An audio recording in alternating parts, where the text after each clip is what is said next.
The morning sun was just starting to warm up the small highway diner when Maya walked through the front door. She was tired, the kind of tired that comes from traveling for 2 days straight. Her body ached from sitting in buses and catching short naps at rest stops. But right now all she wanted was a hot breakfast and a strong cup of coffee. The diner was one of those old-fashioned places you see along quiet highways. Red vinyl booths lined the windows and the smell of bacon and fresh coffee filled the air. It wasn't fancy, but it felt comfortable, real, the kind of place where you could just sit and breathe for a moment. Maya chose a booth near the window where she could watch the morning traffic pass by. There wasn't much to see, just a few cars and trucks heading somewhere important. She liked it that way. After months of noise and chaos overseas, this peaceful little corner of America felt like a dream. A waitress came by with a warm smile and a coffee pot. She looked to be in her early 20s with her hair tied back and an apron that had seen better days. She poured Maya a cup without asking, the way good waitresses do when they know someone needs it. "What can I get you, honey?" she asked, pulling out a small notepad. Maya ordered pancakes, eggs, and bacon, simple food that reminded her of home. As the waitress walked away, Maya pulled out her phone and started scrolling through photos. Pictures of her unit, men and women she'd served with for the past year. Some were goofing around between missions. Others showed them exhausted but smiling after a long day. These people had become her family and she missed them already. The diner was quiet. In the corner, an older couple sat sharing a newspaper and sipping their coffee in comfortable silence. They looked like they'd been coming here for years, maybe even decades. The kind of couple who didn't need to fill every moment with words. A man in a work uniform sat at the counter, finishing up his breakfast before starting his shift somewhere. Maya felt herself relax for the first time in days. She was finally on leave, heading home to see her grandmother who wasn't doing well. The doctor said it was serious this time and Maya had rushed to get emergency leave approved. But right now, in this moment, she let herself just be present, just be a regular person having breakfast. The bell above the door chimed, breaking the peaceful atmosphere. 2 police officers walked in, and Maya noticed them immediately.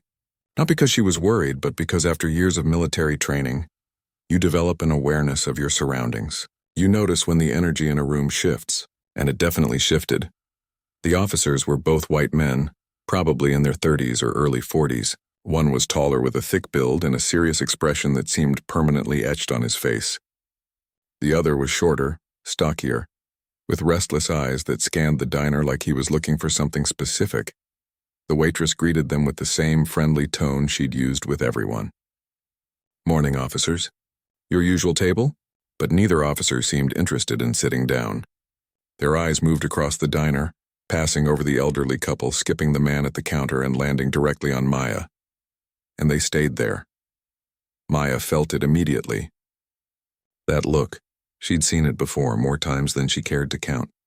It wasn't the look you give someone when you're just noticing they're there. It was the look that said you don't belong here without speaking a single word. She took a sip of her coffee and went back to her phone, hoping they'd just get their coffee and leave. But she could feel their stares burning into her. The taller officer said something to his partner in a low voice, and they both nodded. Maya's stomach tightened. She'd been a Marine for 8 years.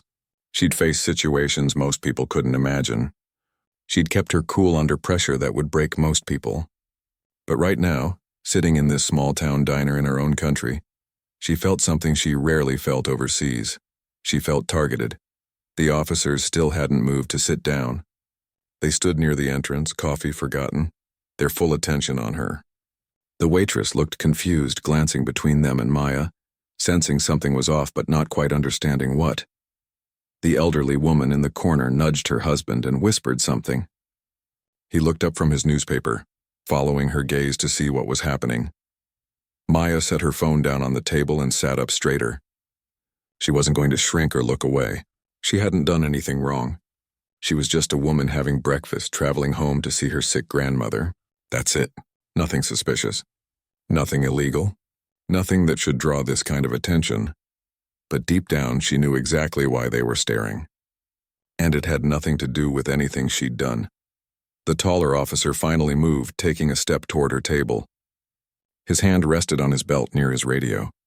His partner followed close behind, positioning himself slightly to the side. It was a tactical approach, the kind you use when you think someone might be a threat. Maya's military training kicked in automatically. She noted their positions, their body language, the exits. Not because she planned to run or fight, but because awareness was second nature now. It was how she'd stayed alive overseas. The morning that had started so peacefully was about to take a very different turn. And as the officer's shadow fell across her table, blocking out the warm sunlight from the window, Maya felt her heart rate pick up. She'd faced down armed enemies in war zones. She'd run through gunfire to save wounded soldiers. She'd done things that earned her medals and the respect of everyone who served with her. But none of that mattered right now, because in this moment in this small American diner, all these officers saw was the color of her skin, and that was about to become a problem. The taller officer reached Maya's table and stopped right beside her booth. He didn't ask if he could join her or if she had a moment to talk. He just stood there looking down at her with an expression that made it clear this wasn't going to be a friendly conversation. "Morning," he said, though his tone didn't match the greeting. It wasn't warm or polite. It was flat, almost cold. Maya looked up at him, keeping her face neutral. "Good morning, officer. What brings you to town?" he asked. His hand was still resting on his belt, fingers drumming slightly against the leather. Maya blinked, surprised by the directness of the question. "I'm just passing through." "Heading to visit family?" The officer's eyes narrowed slightly. "Passing through from where?" "Chicago," Maya answered, wondering why any of this mattered. She glanced at the elderly couple and the man at the counter. Nobody had asked them where they were from or why they were here. Just her. The shorter officer had moved to position himself on the other side of her booth, blocking her in. Maya noticed this immediately. They were treating her like a suspect, and she hadn't even finished her first cup of coffee.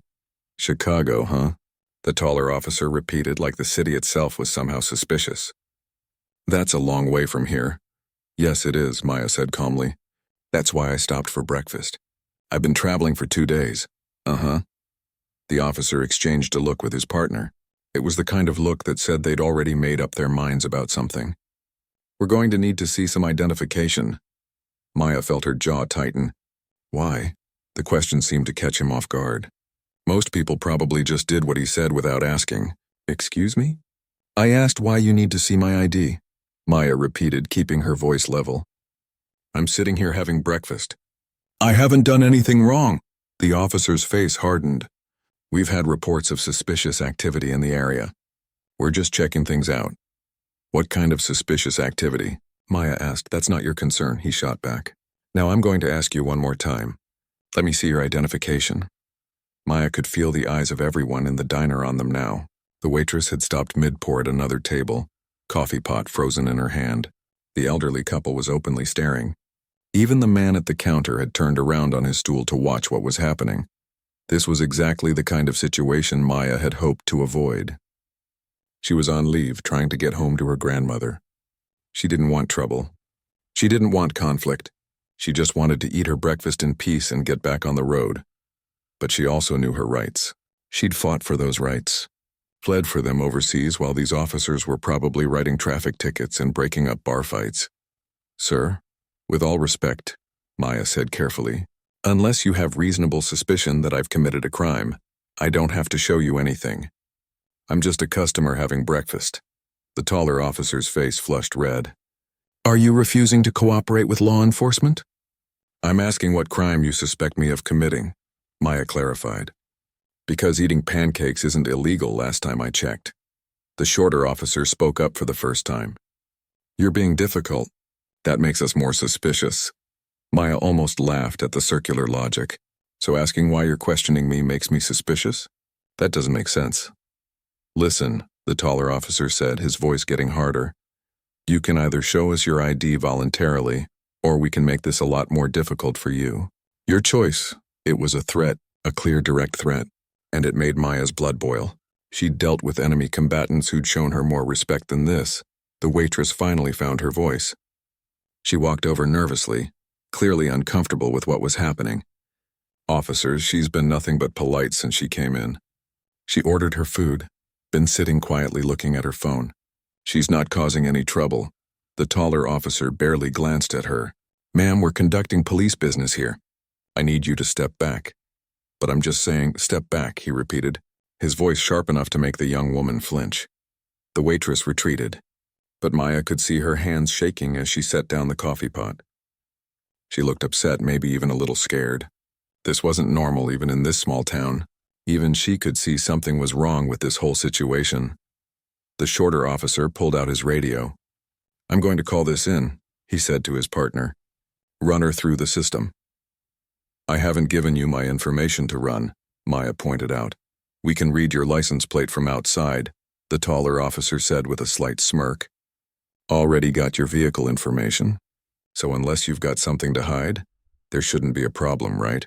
Maya's hands clenched under the table. This was profiling, pure and simple.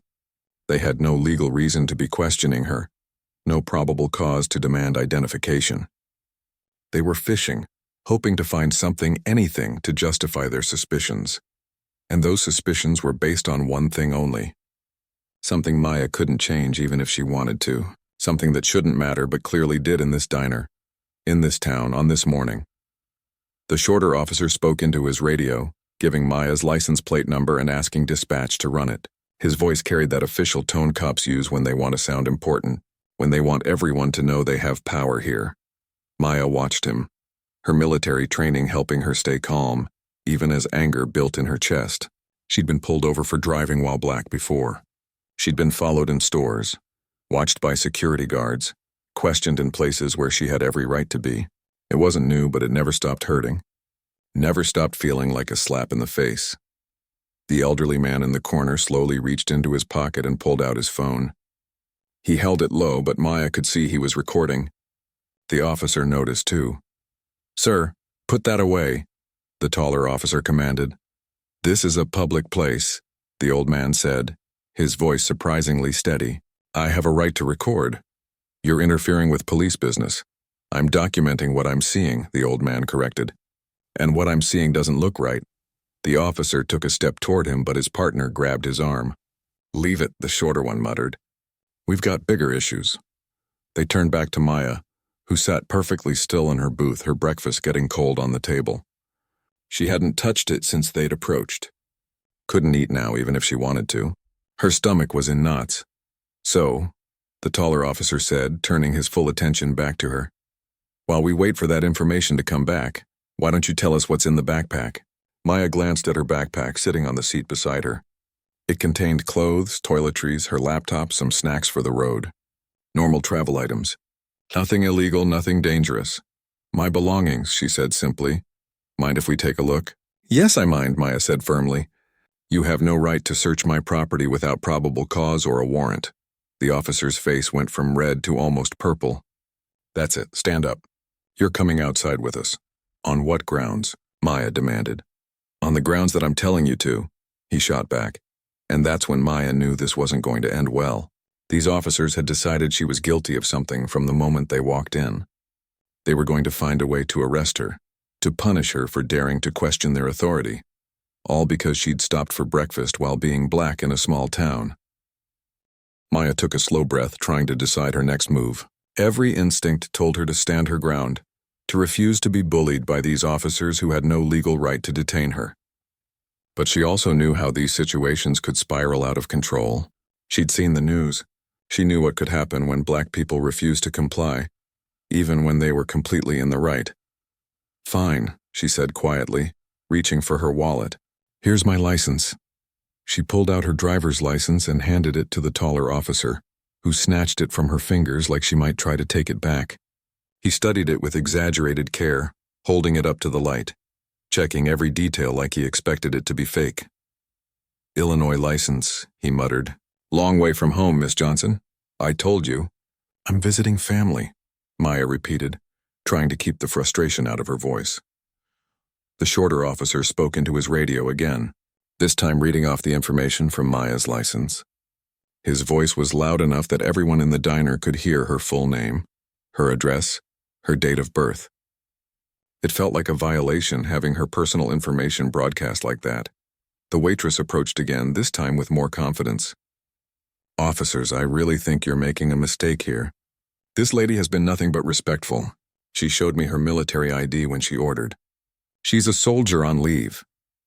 Both officers turned to look at the young woman, and for a moment Maya saw something flicker in the shorter officer's eyes. Doubt maybe, or concern. But the taller one just scoffed. "Military ID doesn't mean anything," he said dismissively. "Anyone can get a fake ID these days."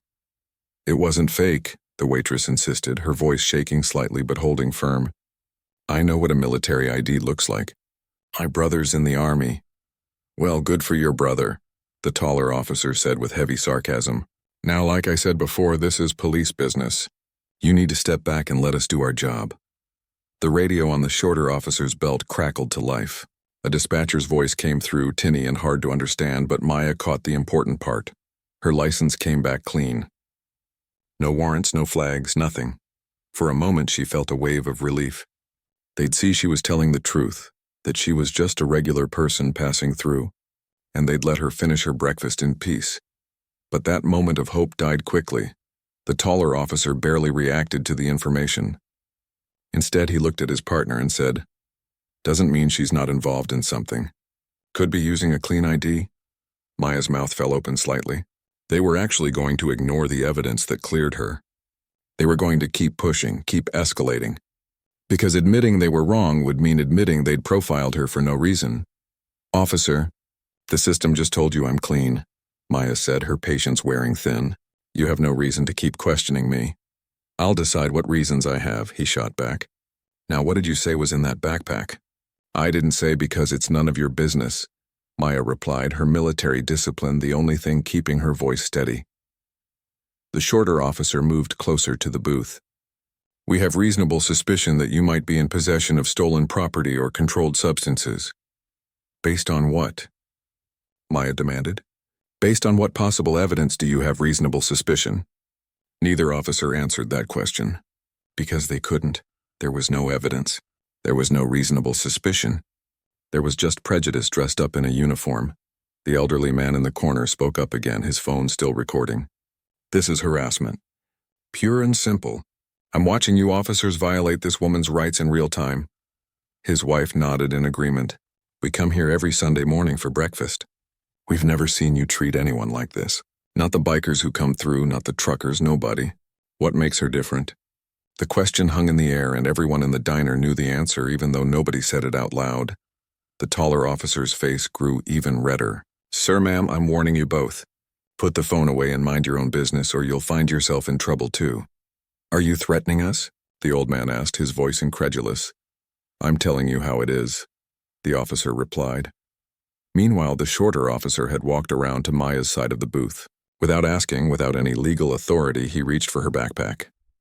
"Don't touch that," Maya said sharply, pulling the backpack closer to her. "You have no right to search my property." "We have reasonable suspicion," the officer repeated like it was a magic phrase that gave him unlimited power. "No, you don't," Maya countered. "And I'm not consenting to any search. If you touch my belongings without a warrant, I'll file a complaint so fast it'll make your head spin." The shorter officer hesitated, looking at his partner uncertainly. For the first time, Maya saw cracks in their confidence. Maybe they were realizing they'd gone too far. Maybe they were worried about the recording, about witnesses, about the consequences of their actions. But the taller officer wasn't backing down. If anything, Maya's resistance only seemed to make him more determined. "You know what?" he said, his voice taking on a dangerous edge. "I think we need to take this conversation outside. You're being disruptive and uncooperative." "I'm sitting in a booth eating breakfast," Maya said, her voice rising slightly despite her best efforts to stay calm. "How is that disruptive?" "You're raising your voice and causing a disturbance." Maya looked around the diner. The only disturbance was the two officers who'd turned a peaceful morning into a confrontation. But pointing that out would only make things worse. The shorter officer's radio crackled again. This time it was his supervisor asking for a status update. He stepped away to respond, speaking in low tones that Maya couldn't quite hear.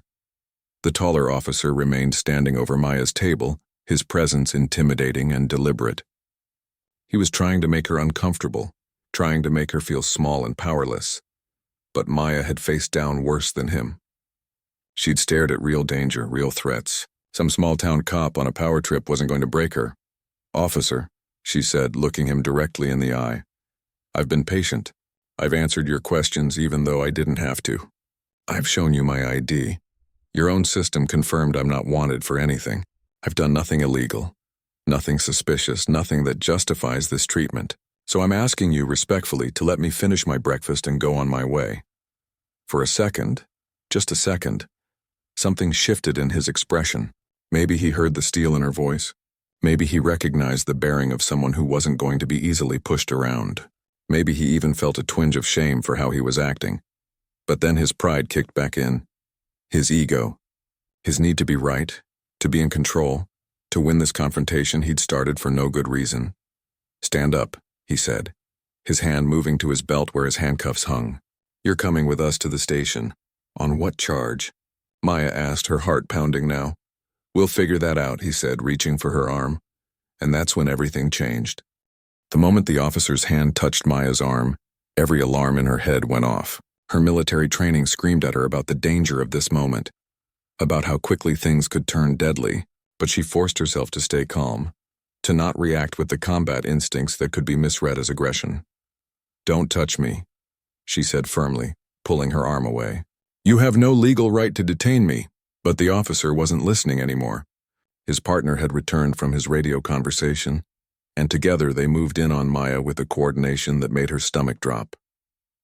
They weren't backing down. They were going to arrest her, legal justification or not. "That's it," the taller officer announced loudly, clearly performing for the diner's audience now. "You're under arrest for resisting and obstructing law enforcement." "I haven't resisted anything," Maya protested.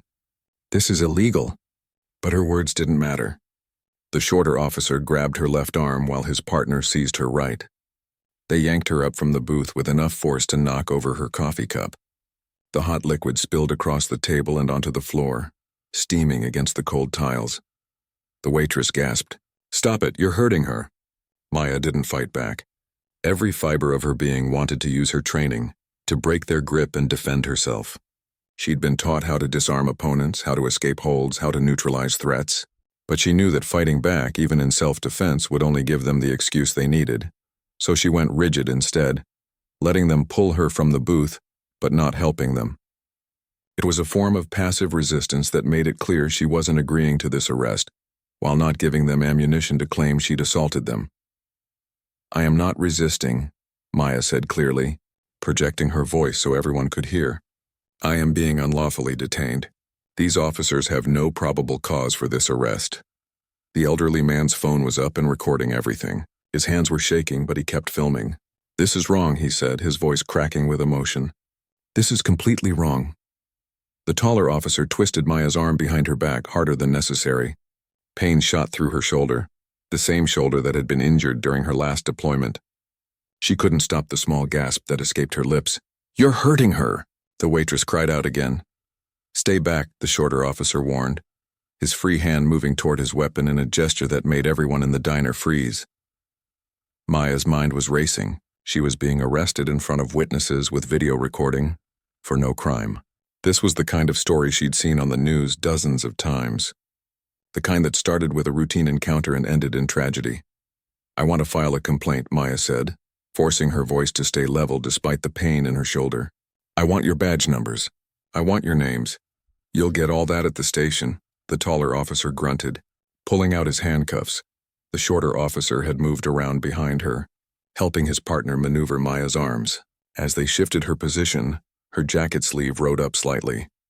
Neither officer noticed at first, too focused on trying to subdue her. But the elderly woman noticed. She pointed, her eyes going wide. "Look at her arm." Her husband zoomed in with his phone camera, catching what his wife had seen. On Maya's shoulder, partially visible beneath the sleeve of her jacket, was a tattoo. Not just any tattoo, but one that anyone with military experience would recognize immediately. The eagle, globe, and anchor. The emblem of the United States Marine Corps. Bold and unmistakable.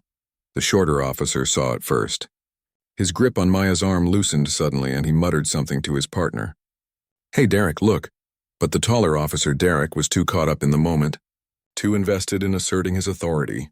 He was fumbling with the handcuffs, trying to get them on Maya's wrists while she kept her arms tense and uncooperative without actively fighting. "Derek," his partner said more urgently. "Look at her shoulder." "I don't care what's on her shoulder," Derek snapped. She's under arrest. Maya felt the cold metal of the handcuff touch her wrist and something inside her snapped. Not violently, but completely. She'd had enough. She'd stayed calm, stayed respectful, followed all the rules that Black Americans are taught to follow when dealing with police. And it hadn't mattered. "I'm Sergeant Maya Johnson," she said, her voice ringing out clear and strong across the diner. "United States Marine Corps. Serial number 4792831. I've served 3 tours of duty defending this country. I've fought in places you couldn't find on a map. I've carried wounded soldiers through gunfire. I've done things that earned me medals and commendations." The diner had gone completely silent. Everyone was staring at her now, not just watching but really seeing her for the first time. "And right now," Maya continued, her voice cracking slightly with emotion, "in my own country and a place I serve to protect, I'm being arrested for eating breakfast while Black. Is this what I fought for? Is this the freedom I put my life on the line to defend?"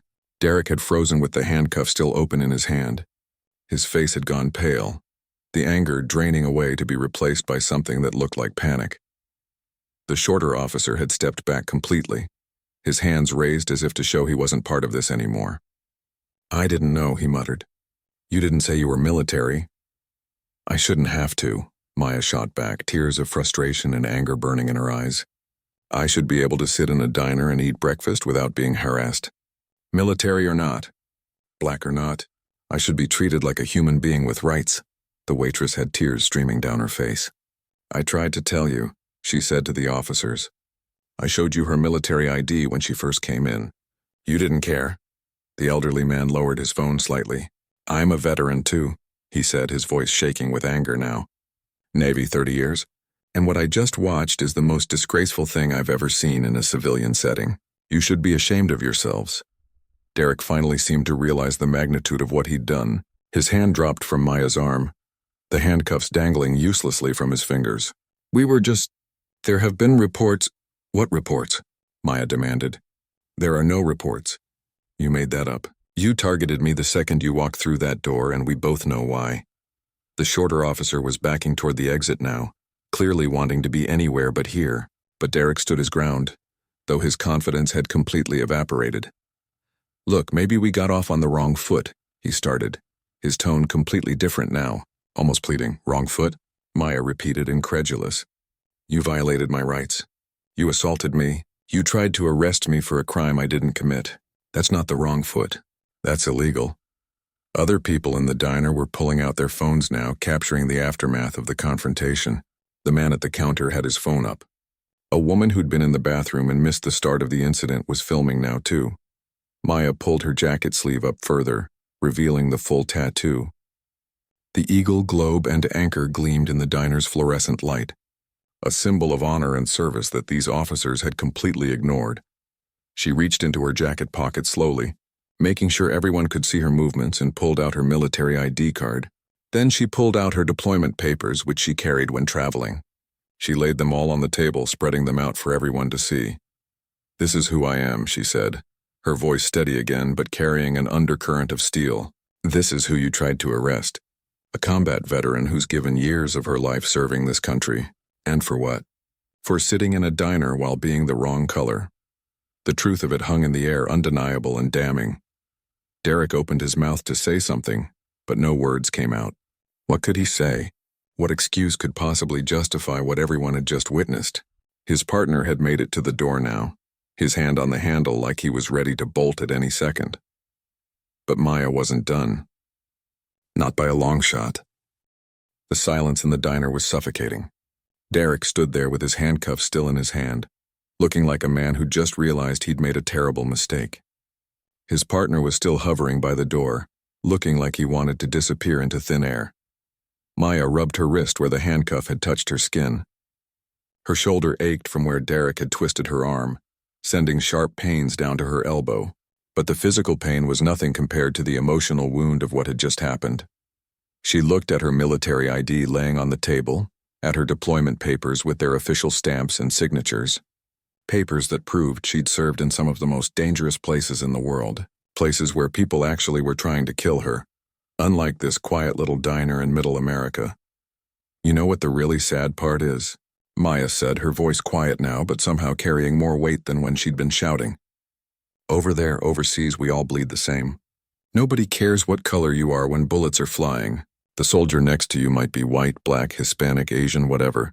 Doesn't matter. You watch their back, they watch yours. That's it. She picked up her ID and held it up so everyone could see. But I come home and I can't even eat breakfast in peace. I can't travel across my own country without being treated like a criminal. Wearing my uniform overseas earned me respect from everyone, even some of our enemies. But here in civilian clothes, she gestured at herself. All you saw was a black woman who didn't belong. The elderly veteran was nodding, his eyes red. It's not right, he said hoarsely. It's not what we fought for. His wife had her hand on his arm, tears rolling down her cheeks. Thank you for your service, she said to Maya. I'm so sorry. I'm so sorry this happened to you. Maya felt her own eyes burning. She'd held it together through the whole confrontation, stayed strong and calm like her training had taught her. But this kindness, this recognition from strangers, was threatening to crack the wall she'd built around her emotions. Derek finally seemed to find his voice. Look, we made a mistake. You thought what? Maya interrupted, her voice sharp again. What exactly made you suspicious of me? Go ahead, explain it. Tell everyone here what reasonable suspicion you had. Derek's mouth opened and closed like a fish out of water. There have been. We've had issues in the area with what? Maya pressed. With people eating breakfast? With travelers passing through? Or with black people existing in your town? He couldn't answer. They both knew the truth, and now everyone in the diner knew it too. The waitress had picked up the coffee pot with shaking hands and was trying to clean up the spilled coffee from Maya's table. I'm so sorry, she kept repeating. I'm so sorry this happened. Your breakfast is on the house. And honestly, you should sue them. Sue the whole department. Maya watched the young woman work, appreciating her support but feeling exhausted by the whole situation. She'd left a war zone to come home to this. It was almost funny in the saddest possible way. The shorter officer, whose name Maya still didn't know, had moved back from the door slightly. He looked sick, his face pale and sweaty. I didn't know you were military, he said weakly. Why should that matter? The elderly veteran demanded, standing up from his booth with surprising strength for his age. She's an American citizen. Military or not, she has rights. You violated those rights, and frankly, the fact that she is military makes what you did even worse. He walked over to Maya's table, his wife following close behind. Up close, Maya could see the Navy anchor tattoo on his forearm, faded with age but still visible. He held out his hand to her. Commander James Walker, retired, he said. 32 years of service. And I want you to know that what I just witnessed was a disgrace to everything this country is supposed to stand for. Maya shook his hand, feeling the firm grip of another veteran. There was an understanding that passed between them, the kind only people who'd served could fully grasp. Thank you, sir, she said quietly. You got video of all this? He asked, gesturing to his phone. Every second, his wife confirmed, from the moment they started harassing her. James turned to look at Derek and his partner. This is going viral, boys. You know that, right? By tonight, the whole country's going to see what you did, how you treated a veteran who served her country with honor. Derek's face went even paler. In today's world, video footage could end careers, spark protests, change lives.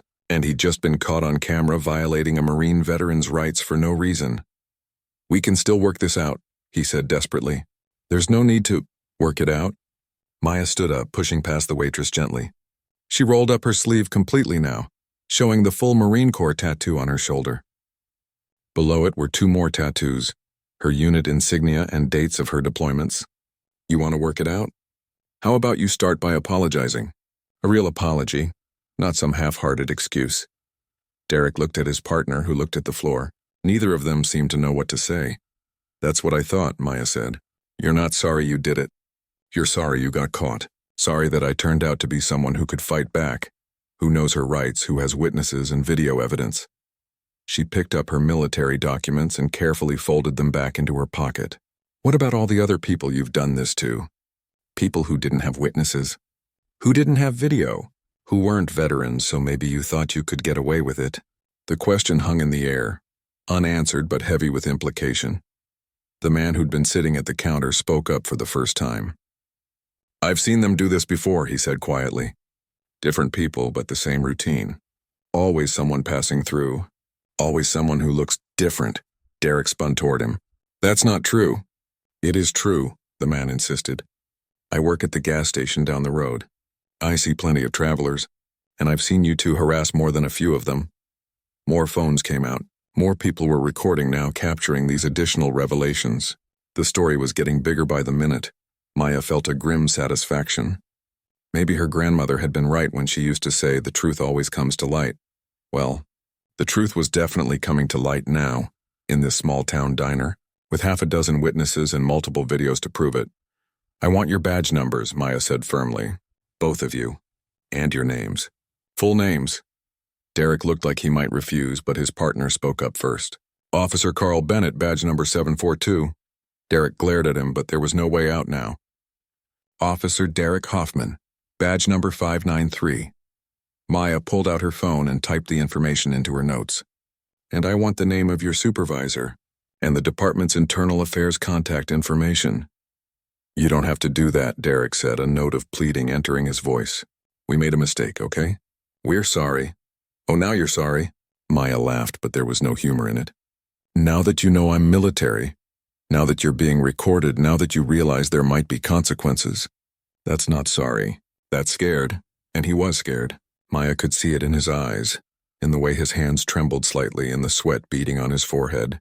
He was realizing that his career might be over, that his life was about to get very complicated. Good, Maya thought. Maybe consequences would teach him what basic human decency apparently hadn't. The bell above the diner door chimed again, and everyone turned to look. A third police officer had arrived. This one a woman in a supervisor's uniform. She took one look at the scene. The civilians with their phones out. The spilled coffee, Derek and Carl looking guilty and panicked. And Maya standing there with her military ID in hand. And her expression went from confused to furious in about 2 seconds. What in the world is going on here? She demanded. The supervisor was a woman in her 40s with sharp eyes, and the kind of presence that commanded immediate attention.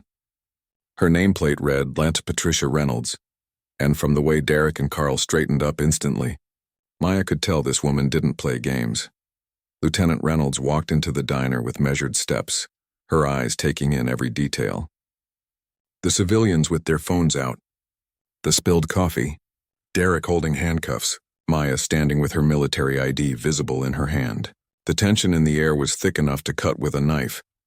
I got a call from dispatch about a possible situation, Reynolds said, her voice calm but carrying an edge of steel. Someone want to tell me what's happening? Derek jumped in first, his words tumbling out fast. Lieutenant, we were just conducting a routine check. There have been reports of suspicious activity in the area, and we were questioning this individual when— Let me stop you right there, Reynolds interrupted, holding up one hand. She turned to Maya. Ma'am, I'm Lieutenant Reynolds. Would you like to tell me your version of events? Maya appreciated that the lieutenant had asked for her side first. It was a small thing, but it mattered. I'd be happy to, she said, keeping her voice level and professional. She laid it out methodically, the way she'd been trained to give mission reports. The time she'd entered the diner, how these two officers had arrived and immediately focused on her, their demands for identification without cause, their fabricated claims about suspicious activity, their threats to arrest her when she questioned their authority, the physical force they'd used to try to detain her. Reynolds listened without interrupting, her face growing more and more serious as Maya spoke. When Maya mentioned being grabbed and having her arm twisted, the lieutenant's jaw tightened visibly. And do you have any witnesses to these events? Reynolds asked. Everyone here witnessed it, the elderly veteran spoke up, stepping forward. I'm Commander James Walker, U.S. Navy retired. I recorded the entire incident on my phone. These officers harassed this young woman from the moment they walked in. No probable cause, no reasonable suspicion, just pure profiling. His wife held up her phone too. I've got video as well. From a different angle, the waitress raised her hand timidly.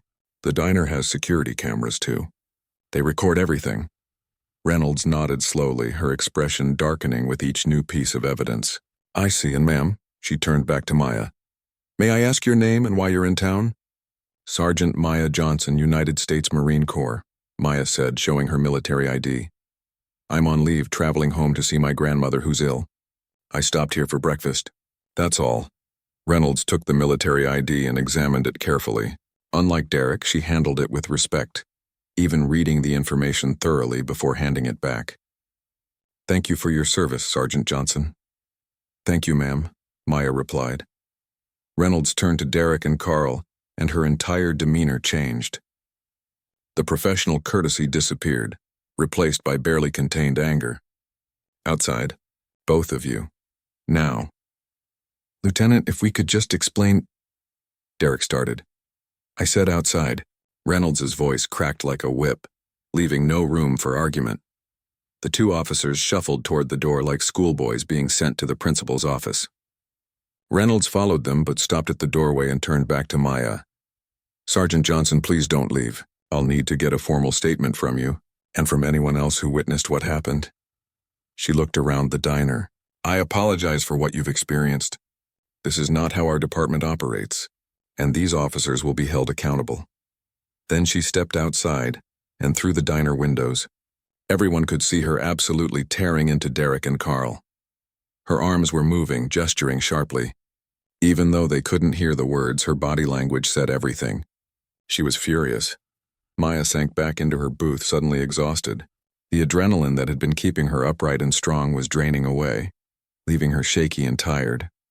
The waitress appeared with a fresh cup of coffee and a new plate of food. Your breakfast got cold, she said gently. This one's fresh, and like I said, it's on the house. Thank you, Maya said, wrapping her hands around the warm coffee cup. The heat felt good against her palms, grounding her. Commander Walker and his wife sat down across from Maya's booth without asking. You did good, young lady, he said. Stayed calm, knew your rights, didn't let them provoke you into doing something stupid. That took real discipline. Military training, Maya said with a tired smile.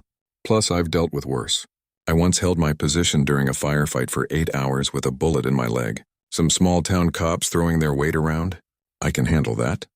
The commander's wife reached across the table and patted Maya's hand. You shouldn't have to, though. That's the point. You've done enough for this country. You should be able to come home and just live in peace. Maya felt tears threatening again. That's all I want. Just peace. Just to be treated like everyone else. The man from the gas station came over too. For what it's worth, I'm going to file my own complaint about those two.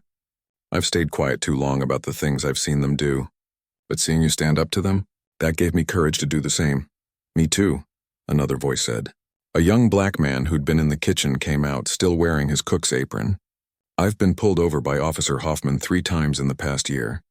Never got a ticket, never did anything wrong. He just keeps stopping me, asking where I'm going, what I'm doing, making me late for work. I was scared to complain because I thought nobody would believe me. I believe you, Commander Walker said firmly, and we've got video evidence now that shows the pattern. This isn't just about one incident. This is about systemic behavior. Through the window, they could see Lieutenant Reynolds still talking to Derek and Carl, or rather, talking at them. Both officers looked miserable, their heads down, shoulders hunched. Maya's phone buzzed. A text from her grandmother's nurse, asking when she'd arrive, saying her grandmother was asking for her. Maya felt a pang of guilt. She'd been delayed by all this. Wasn't going to make it there as quickly as she'd hoped. She texted back that she'd been delayed but would be there as soon as possible. Lieutenant Reynolds came back inside, her face flushed from the cold air and probably from her anger. Sergeant Johnson, I need to ask you some questions for my report. But first I want to apologize again. What happened here is unacceptable. Those officers have been suspended pending a full investigation. Suspended? Maya repeated, surprised. She'd expected them to maybe get a warning or have to take a training course. Actual suspension was more than she'd dared hope for. Effective immediately, Reynolds confirmed. I've called in our Internal Affairs Division. They'll want to speak with you and all the witnesses. We take accusations of civil rights violations very seriously. Derek appeared in the doorway looking like he wanted to say something. Reynolds shot him a look that could have melted steel. I told you to wait by your vehicle. I just wanted to apologize, Derek said, looking at Maya. I'm sorry. We made a mistake. Maya looked at him for a long moment. He did look sorry now, genuinely remorseful. But was he sorry for what he'd done or just sorry he got caught? Sorry he was facing consequences? You violated my rights, Maya said quietly. You physically assaulted me. You tried to arrest me for no crime. An apology doesn't fix that. I know, Derek said, his voice cracking slightly. I know it doesn't, but I am sorry, truly. Maya didn't respond. She just turned back to her coffee, dismissing him. After a moment, he left, shoulders sagging. Reynolds pulled out a notebook and sat down at Maya's booth. Okay, let's start from the beginning. What time did you arrive at the diner? For the next hour, Maya gave her statement. Lieutenant Reynolds was thorough, asking detailed questions, taking careful notes. She also collected video evidence from everyone who'd recorded the incident, getting their contact information for follow-up.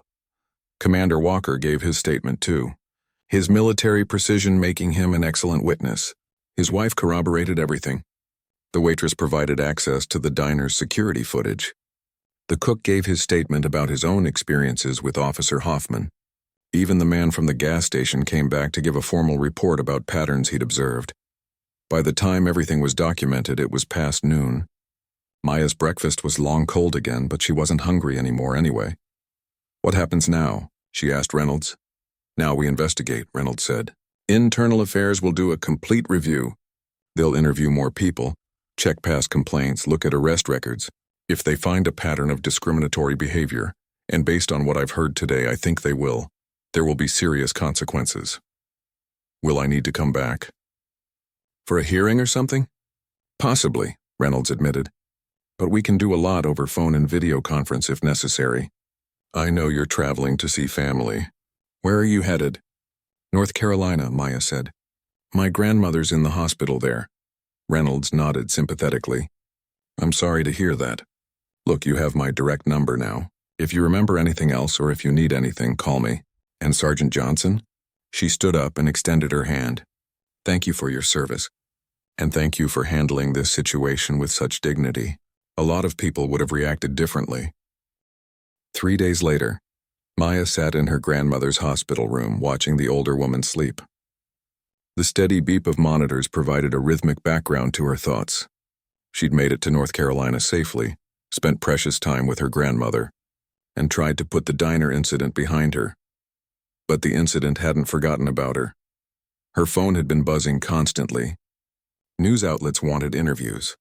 Civil rights organizations wanted to represent her. The video had gone viral, just as Commander Walker had predicted. Millions of views, thousands of comments. The story had spread across social media like wildfire. Maya, baby, your phone won't stop, her grandmother said weakly, opening her eyes. Even sick, Grace Johnson didn't miss much. What's all that about? Maya hesitated. She hadn't wanted to burden her grandmother with the story while she was recovering. But Grace had a way of getting the truth out of people. It's nothing, Grandma. Just some work stuff. Grace gave her a look that said she wasn't buying it.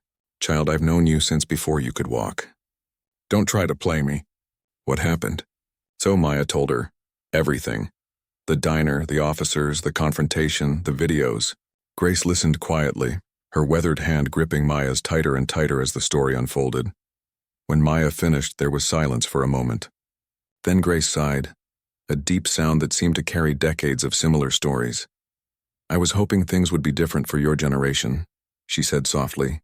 I marched in the 60s thinking we were making the world better for our grandchildren. And here you are, a decorated Marine, being treated like you don't belong in your own country. It's okay, Grandma, Maya said, trying to comfort her.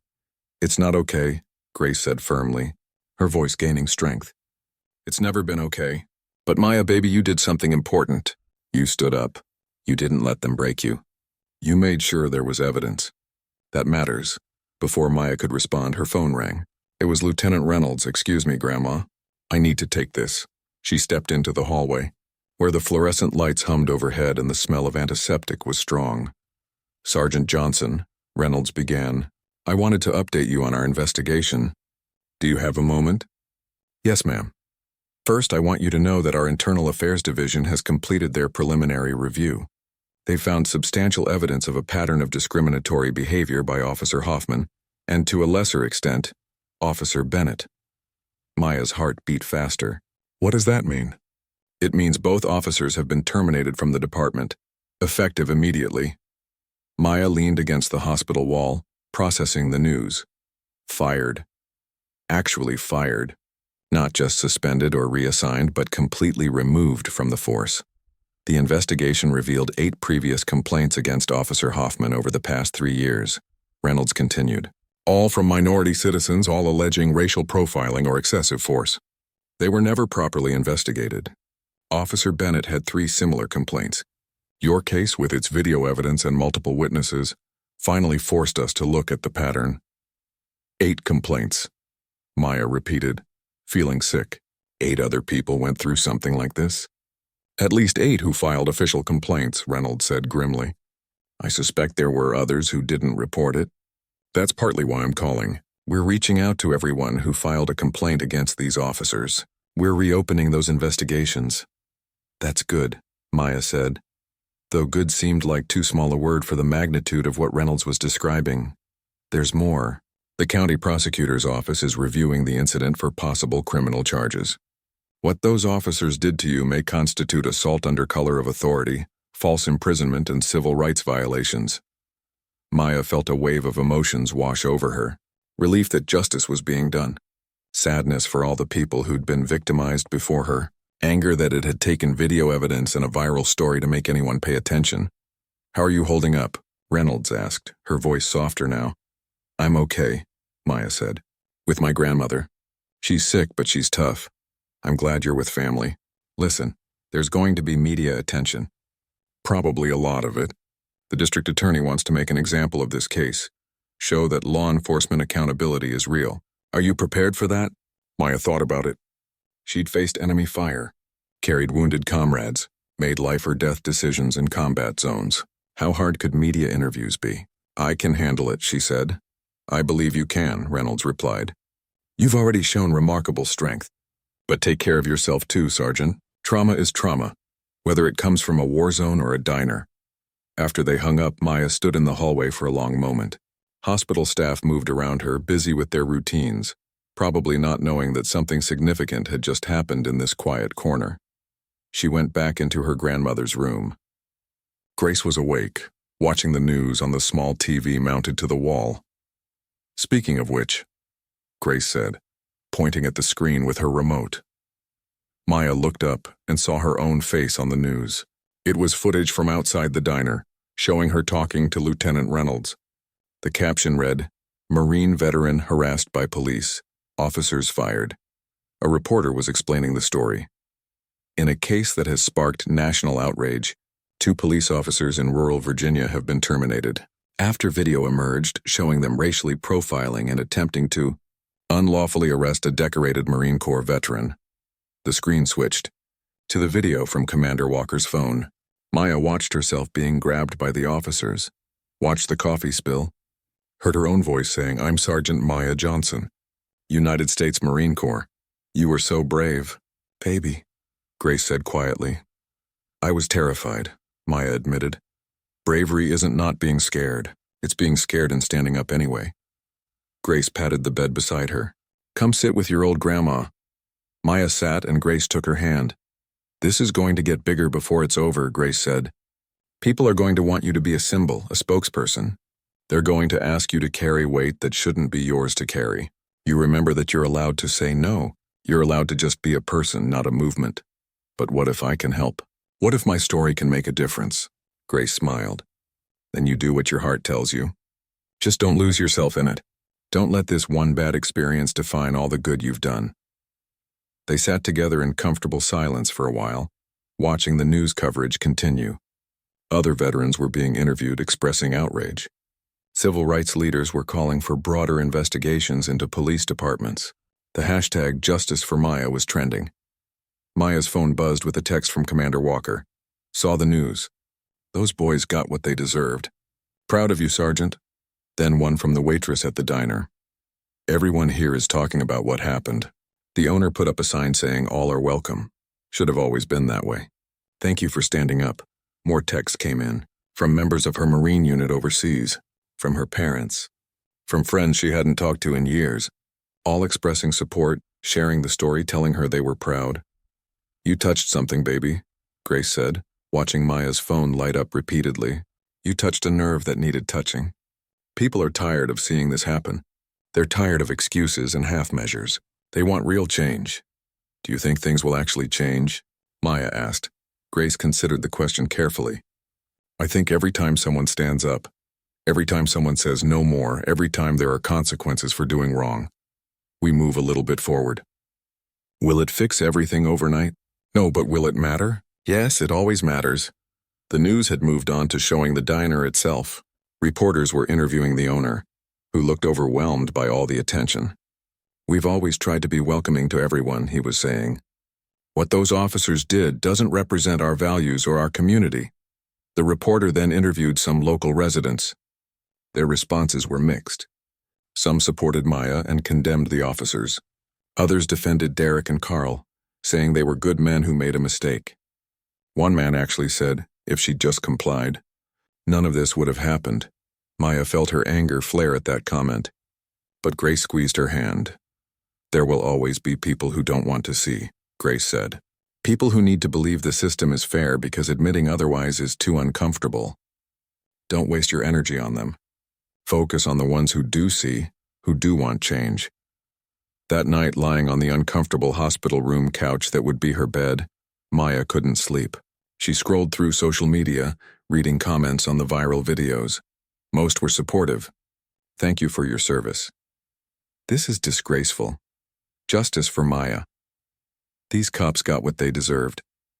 But there were negative comments too. Racist slurs, accusations that she was playing the race card, claims that she must have done something to deserve suspicion. People saying the whole thing was overblown, that the officers were just doing their jobs. Maya wanted to respond, to argue, to make them understand. But she remembered her grandmother's words. Don't waste your energy on people who don't want to see. She put her phone down and looked at her grandmother sleeping peacefully, the moonlight streaming through the hospital window casting soft shadows across her face. Grace had lived through segregation, through the civil rights movement. 2 months had passed since that morning at the diner. Maya stood in front of a mirror in a hotel room, adjusting the collar of her dress uniform. Today was different from all the other days since the incident. Today, she was speaking at a conference on police reform and veterans' rights. She'd given interviews to news outlets. She'd met with civil rights organizations. She'd even testified before a state legislative committee examining police accountability measures. But this felt bigger somehow. More personal. Her phone rang. It was her grandmother, who'd recovered enough to go home with round-the-clock care. You ready, baby girl? Grace asked. I think so, Maya said, though her stomach was full of butterflies. It's a big crowd. They're expecting me to have all the answers.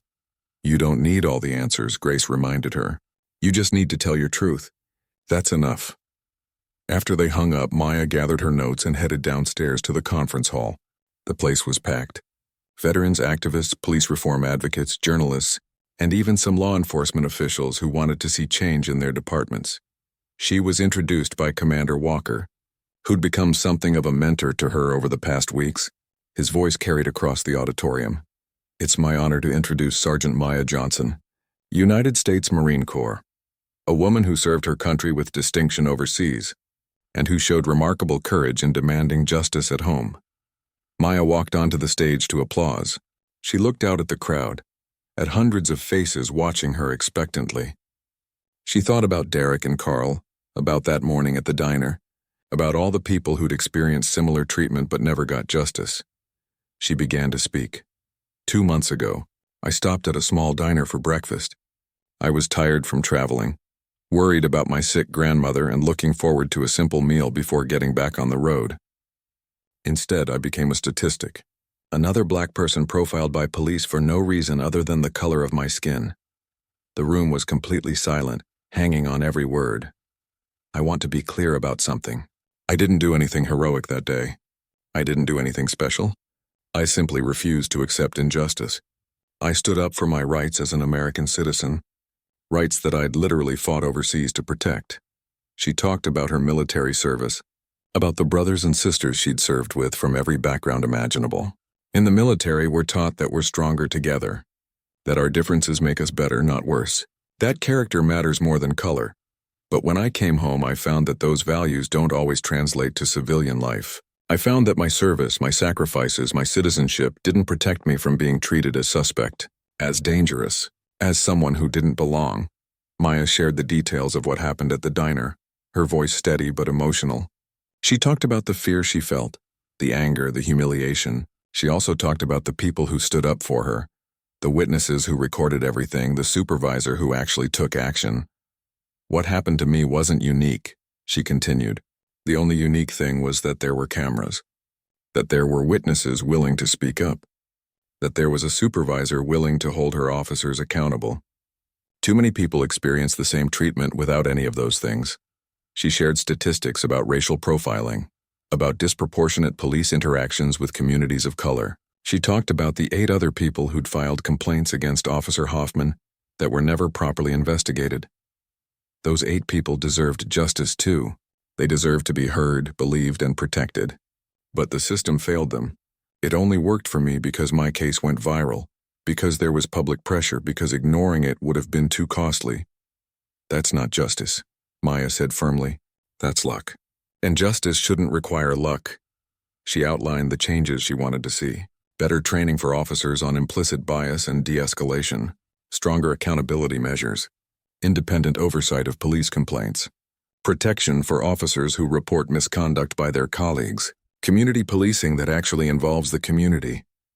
I want to be clear about something else, Maya said. This isn't about hating police. Some of my best friends from the military went on to become law enforcement. They're good people trying to do a difficult job, but good people can work in broken systems. And when systems are broken, they need to be fixed. She talked about Lieutenant Reynolds, who'd handled the situation properly. That's what good policing looks like. Accountability, integrity, courage to stand up to fellow officers when they're wrong. Maya shared updates on the aftermath of her case. Derek and Carl had been criminally charged with civil rights violations and assault. Their trial was pending. The police department had implemented new policies on traffic stops and complaint investigations. The county had established a civilian review board to oversee police conduct. These changes didn't happen because anyone in power wanted them to happen, Maya said. They happened because people demanded them. Because witnesses spoke up. Because the community refused to accept business as usual. She looked out at the audience, making eye contact with people throughout the room. Every person here has power. Power to witness. Power to record. Power to speak up. Power to demand change. I'm often asked if I regret what happened, if I wish I'd just shown my ID immediately, avoided the whole confrontation. And my answer is always no, because showing my ID wouldn't have solved the problem. It would have just made me the exception. The good black person who gets treated with respect because of my military service.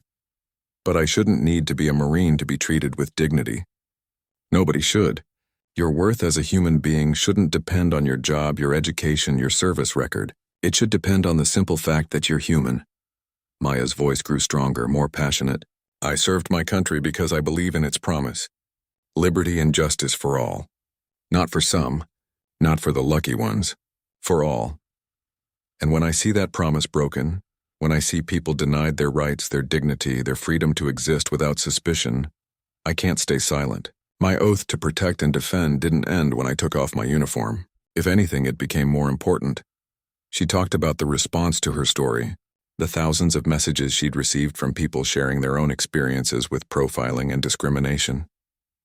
Veterans who'd faced similar treatment, parents who worried every time their children left the house, people who'd lost family members to police violence.